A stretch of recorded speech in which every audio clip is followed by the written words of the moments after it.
the typography of the credits is from Voyage in Italy by Rossellini. And this whole film is just all stolen from me. The secret of being a thief, aka an artist, is you have to steal around. Because if you keep going back to the same 7-Eleven, they catch you. So you go to the 7-Eleven, you go to the gas station, you go to the floral shop, you go to that little hot dog stand that no one ever pays attention to. And eventually you steal enough stuff, and people think you made it up yourself. I love the narration, I love narration. I feel it's like intravenous feeding, is that I'm telling you a story, at the same time I've got a little tube in your arm, and I'm shooting nourishment in there that you can't even taste. In fact, you don't even know I'm putting it in there. And so that kind of subterfuge, and that kind of narration has to be written in a very calculated way. This guy he's sick. He has a sickness which Kierkegaard called the sickness unto death. Angst. Despair. And he's trying to deal with his sickness through writing a journal, through the liturgy of the church, through alcoholism. But he's running out of ways to deal with his sickness. I will write this journal for 1 year. And then he meets this kid, his surrogate son, who also has sickness. But he also has another virus called environmentalism. And the kid dies, and the reverend catches his virus.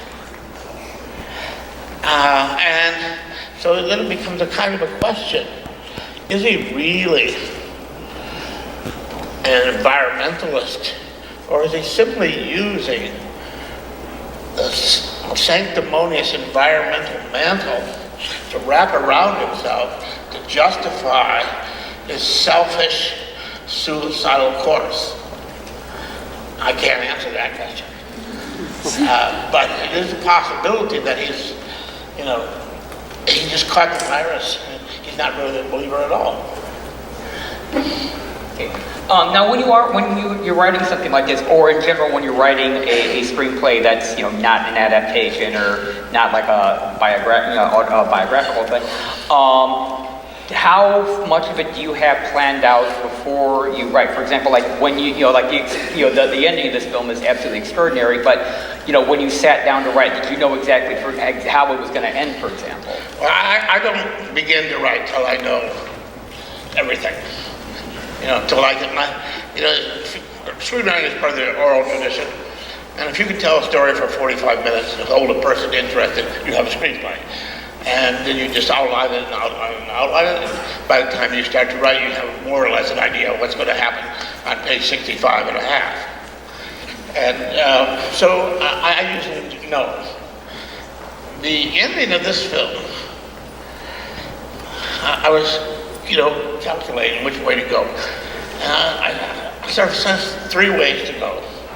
And one was the Peccapaw ending.